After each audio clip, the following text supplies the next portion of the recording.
for watching. Share and subscribe to Mufti Tariq Masood, famous scholar.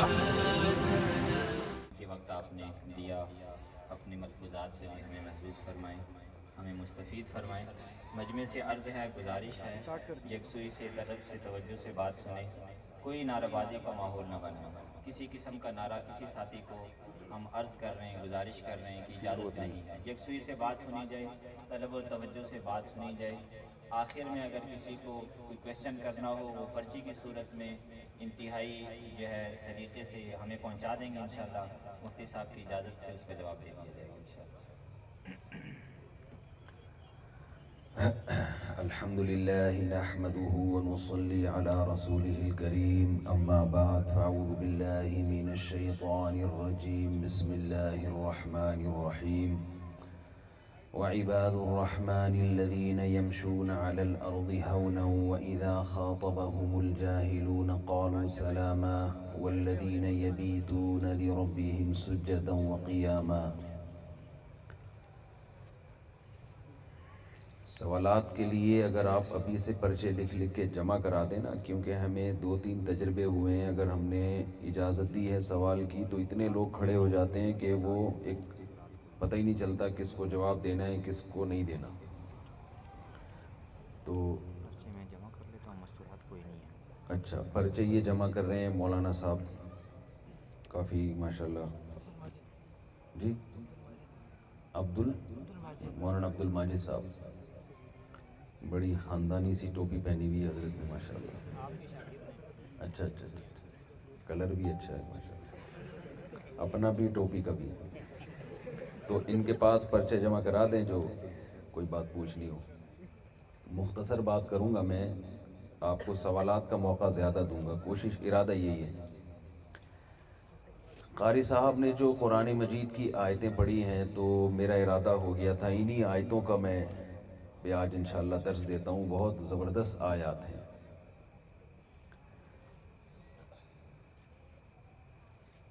دیکھیں، ہم دنیا میں آئے ہیں اور آنے کے بعد یہاں رہنا نہیں ہے ہم نے۔ آج سے 100 سال بعد جتنے لوگ ابھی بیٹھے ہوئے ہیں، 100 سال بعد شاید ان میں سے ایک بھی زندہ نہ ہو۔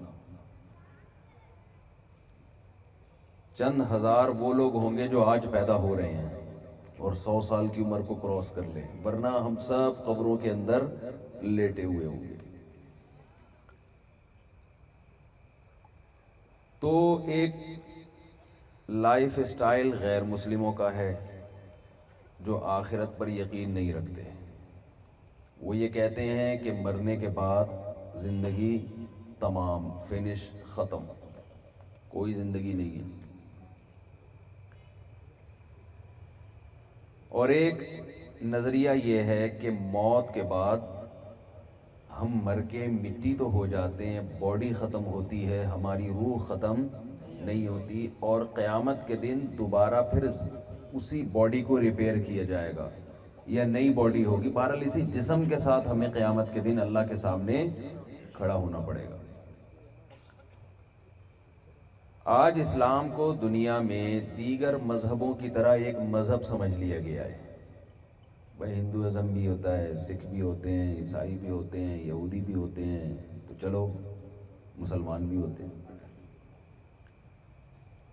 ایک صاحب انڈیا میں رہ کے آئے، انہوں نے بتایا کہ انڈیا میں ایک ہندو نے اسلام قبول کیا، تو میں نے اس سے پوچھا کہ کیا وجہ، تم نے اسلام کیوں قبول کیا؟ اسلام میں کون سی چیز تمہیں ایسی اٹریکٹیو لگی ہے جس کی وجہ سے تمہیں اسلام کی طرف رغبت ہوئی؟ توجہ ہے نا آپ لوگوں کی میری طرف؟ شادیوں پہ بات بھی ہوگی لیکن تھوڑا ٹھہرے، مجھے پتہ ہے کیوں توجہ ہے آپ کا۔ وہ آخر میں شروع میں کر دی تو پھر آپ لوگ چلے جاؤ گے بیان چھوڑ کے۔ تو ہندو نے اسلام قبول کیا، اس سے پوچھا گیا بھائی وجہ کیا بنی؟ تو وجہ بتاتے ہیں نا لوگ۔ تو اس نے کہا کہ ہم نے یہ سوچا کہ ہمارے سینکڑوں بھگوان ہیں تو 2 اور ایڈ کر لو اس میں، اللہ اور رسول۔ آئی بات سمجھ میں کہ اتنے سارے ہیں تو 2 اور مسلمانوں والے بھی 2 لے آؤ، ایک خدا اور ایک معاذ اللہ محمد صلی اللہ علیہ وسلم. انہوں نے کہا چلو 2 اور ایڈ کر لو. تو آپ بتاؤ کہ وہ مسلمان ہوا پھر ہے بھائی؟ نہیں. ہماری نظر میں اس طرح کا اسلام قابل قبول نہیں ہے.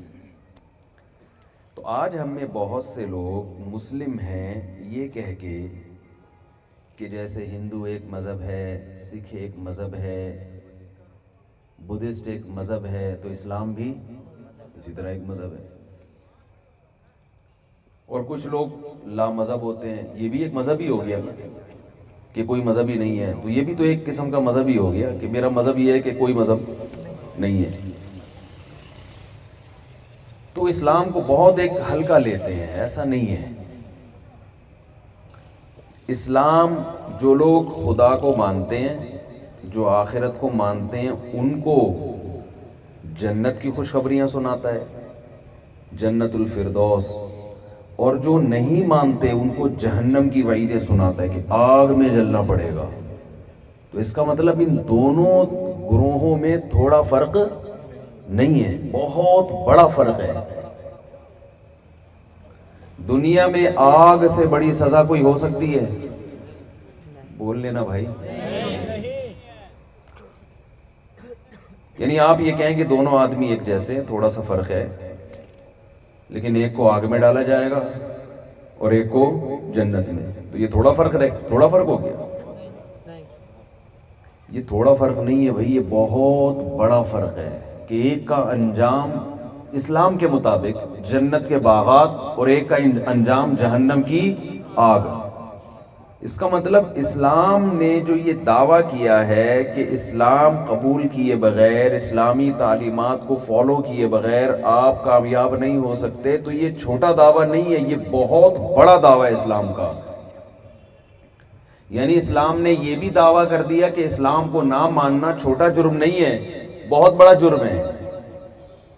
تو آخر کون سی بات ہے اس میں ایسی کہ اسلام کو نہ ماننا اتنا بڑا جرم ہے کہ اس کی سزا آگ رکھی گئی ہے؟ تو معاذ اللہ نقل کفر نباشت، یا تو اسلام غلط دعوے کر رہا ہے یا اسلام اپنے دعوے میں سچا ہے اور دنیا غلط بات کر رہی ہے. دونوں میں سے ایک بات تو ہوگی نا.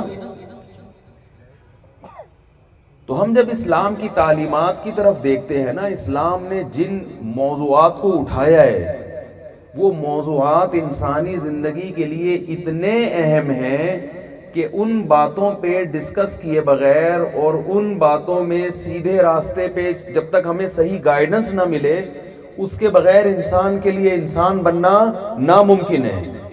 وہ کون سے موضوعات ہیں، کون سے سوالات ہیں جو اٹھاتا بھی اسلام ہی ہے، اور آپ کو ان کے جوابات بھی کون دیتا ہے؟ اسلام. اور یہ دعویٰ بھی کرتا ہے کہ آپ کی زندگی میں سب سے اہم ترین موضوعات اور سب سے اہم ترین سوالات یہ ہیں جن کے جواب کے بغیر آپ کی بخشش نہیں ہو سکتی. میں سمجھا پا رہا ہوں اپنی بات؟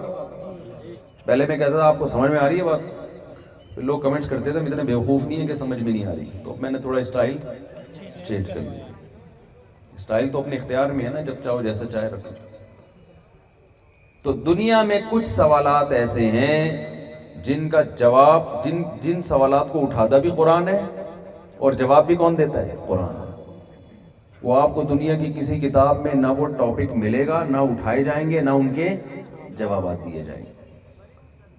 اور اگر کسی اور کتاب میں ان موضوعات پر بحث ہوگی بھی تو اتنی اہمیت سے نہیں ہوگی، ایک نظریے کے طور پہ ہوگی کہ ہر آدمی کا ایک کانسیپٹ ہوتا ہے، نظریہ ہوتا ہے، تو چلو یہ بھی ایک نظریہ ہے. دیکھیے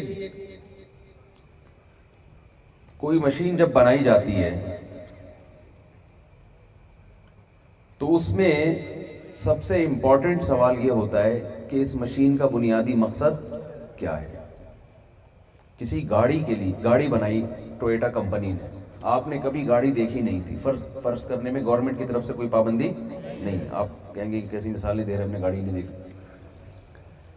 آپ فرض کریں کہ آپ نے کبھی زندگی میں گاڑی دیکھی نہیں. گاؤں میں کوئی گاڑی آ کے کھڑی ہو گئی، آپ نے گائے دیکھی تھی 4 ٹانگوں والی، گدھے دیکھے تھے، ان کی بھی اتفاق سے 4 ٹانگیں ہوتی ہیں، اور گھوڑے دیکھے آپ نے، اتفاق سے کتنی ٹانگیں ہوتی ہیں؟ پہیے کسی کے آپ نے اب تک نہیں دیکھے. ایک گاڑی دیکھی 4 وہیل، گاؤں میں آ کے کھڑی ہے، تو آپ کے لیے سب سے امپورٹنٹ سوال کیا ہوگا کہ اس کا مقصد کیا ہے؟ اس میں ہوا کیسے بھرتی ہے یہ زیادہ امپورٹنٹ ہے یا یہ بنائی کیوں گئی یہ زیادہ امپورٹنٹ ہے؟ بولے نا بھائی، یہ بنائی کیوں گئی ہے؟ اب آپ کیا کر رہے ہیں؟ اس گاڑی کے بارے میں معلومات حاصل کر رہے ہیں، یار یہ انجن آئل، اس میں آئل کون سا ڈلتا ہے، یہ ڈیزل سے چلتی ہے یا پیٹرول سے چلتی ہے یا گیس پہ چلتی ہے؟ بڑی نوازش آپ کی ہے بھائی، اس کی سروس کہاں سے ہوگی؟ ان تمام سوالات کے جواب میں آپ عمر کھپا دیتے ہیں، پوری زندگی آپ نے اس میں لگا دی۔ اس کی ٹیوننگ کیسے ہوتی ہے، اس کے ٹائر ملتے کہاں سے ہیں، ہوا کیسے بھرتی ہے، پنچر ہو جائے تو پنچر کیسے لگے گا، دروازہ کیسے کھلتا ہے، لاک کیسے ہوتا ہے؟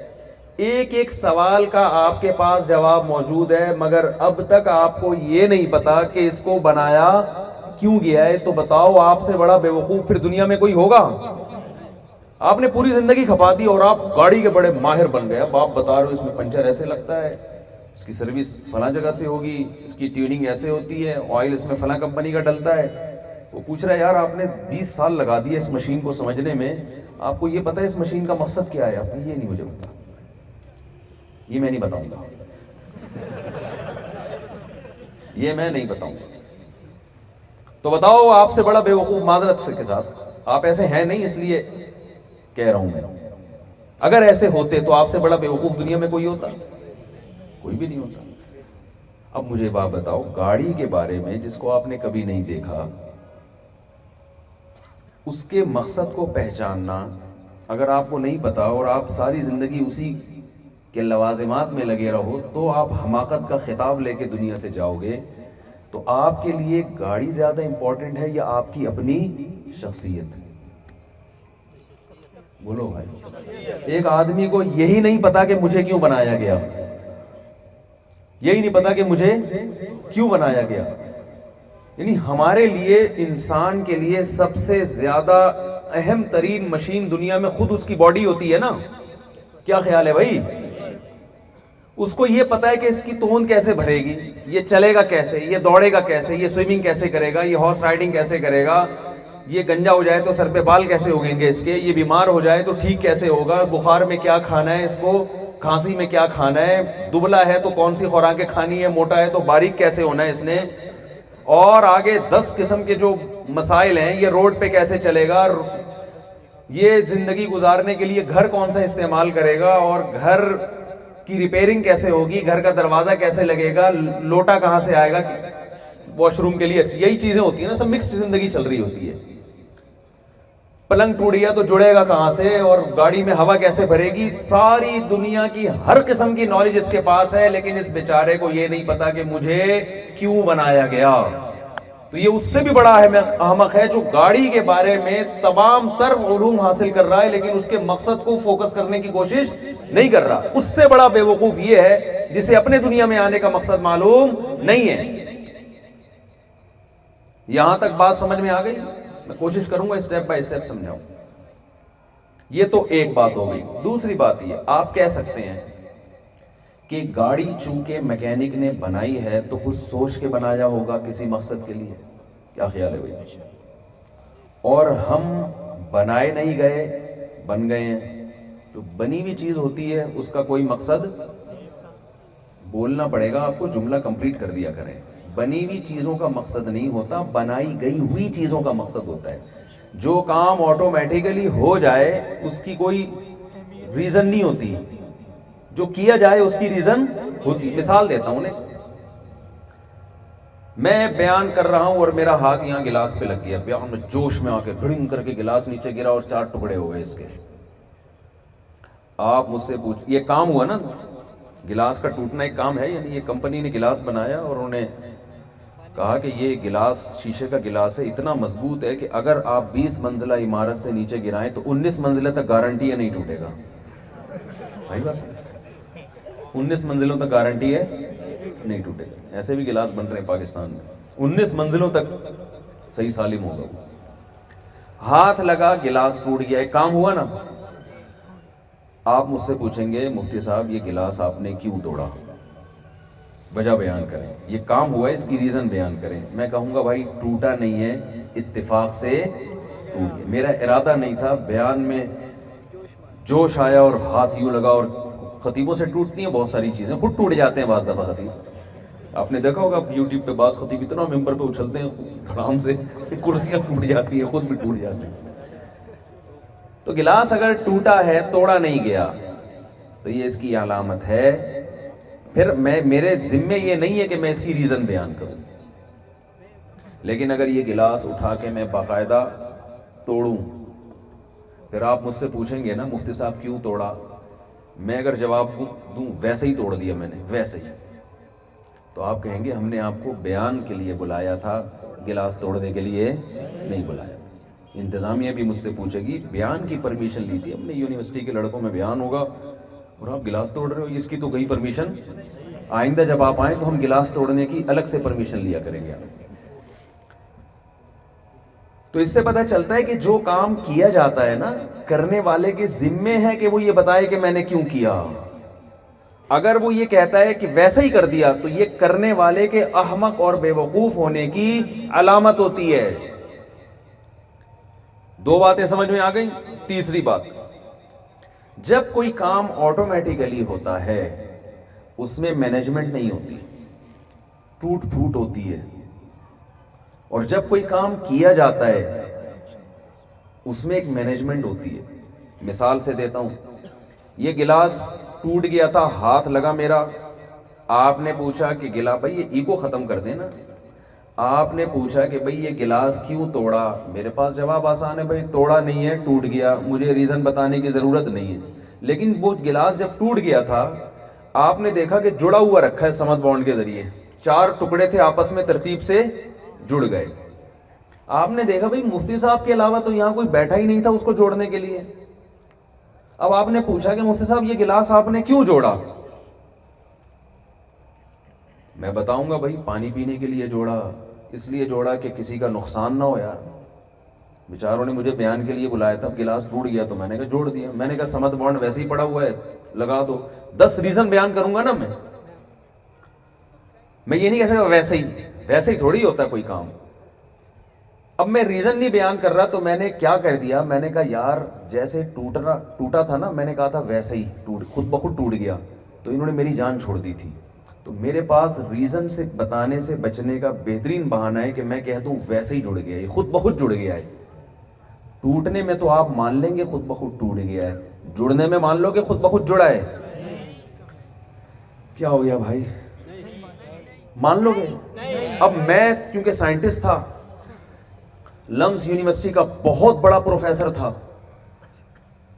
اور آپ سائنسدانوں سے بڑے متاثر تھے, میں نے اپنی ڈگریاں دکھائیں اور میں نے کہا میری یہ تھیوری ہے, ایک تھیوری میں مارکیٹ میں لے کر آیا ہوں کہ یہ گلاس خود جڑ سکتا ہے. کہ یار کیسے جڑ سکتا ہے, میں پھر بتا رہا ہوں, اربوں خربوں سال پہلے once upon a time ریت پڑی ہوئی تھی. وہ مجھے ایک لطیف, جب میں ایسے بیان کرتا ہوں نا, ڈارون اسی طرح کہتا ہے نا, ایک سیل وجود میں آیا, پھر خربوں, سائنسدانوں کے پاس سالوں کی کمی نہیں. آپ کہو یار 1 کروڑ سال میں بھی ایسا اتفاق نہیں ہو سکتا, چلو 20 کروڑ لگا لو, کوئی ماضی میں جھانک کے تھوڑی دیکھ رہا ہے. آپ کو یار 20 کروڑ میں بھی نہیں ہو سکتا, 1 ارب لگا لو بھائی. ہم بارگیننگ کر رہے ہوتے ہیں نا, 20 کی دے گا, چل 40 روپے لے لے, چل 80 روپے لے لے. تو یہاں تو پیسے لگ رہے ہوتے ہیں, ایک حد تک جاتے ہیں. سائنسدانوں کے لیے پیشگوئی کرنے میں گورنمنٹ کی طرف سے سالوں پہ کوئی پابندی نہیں ہے, وہ کہہ رہے ہیں خرب سال لگا لو. میں نے کیا کیا, میں نے کہا بھائی یہ گلاس آٹومیٹیکلی جڑ سکتا ہے, کیونکہ جوڑنے والا نظر نہیں آ رہا اور میں نے جوڑا نہیں ہے, تو خود سے تو جڑ نہیں سکتا نا. تو میں نے کہا بھائی جڑ سکتا ہے. خربوں سالوں میں یہ ہوا کہ ریت پگھلی اور وہ شیشہ بنا, اور پھر یہ ہوا, پھر یہ ہوا, پھر ایک دھماکہ ہوا تھا, تو اتفاق سے ایک یوں کر ڈھڑام سے یہ آ کے جڑ گیا, باقی نہیں جڑے. آپ بولو گے مفتی صاحب آپ کو بیان کرنے کے لیے بلایا تھا, پھینکنے کے لیے, کیا خیال ہے؟ بیان کرنے کے لیے بلایا تھا, لمبی لمبی پھینکنے کے لیے نہیں بلایا تھا. میں کہتا ہوں ڈارون جو خدا کے وجود کا منکر ہے, اس نے اس سے بڑی بڑی پھینکی ہیں. میرا تو ایک گلاس جڑنا میں آپ مجھے کہہ رہے ہو کہ یار پھینک رہے ہو. ڈارون صرف ایک سائنٹسٹ تھا, اس سے بڑی پھینک کر گیا ہے, اور لوگ اس کی بات پر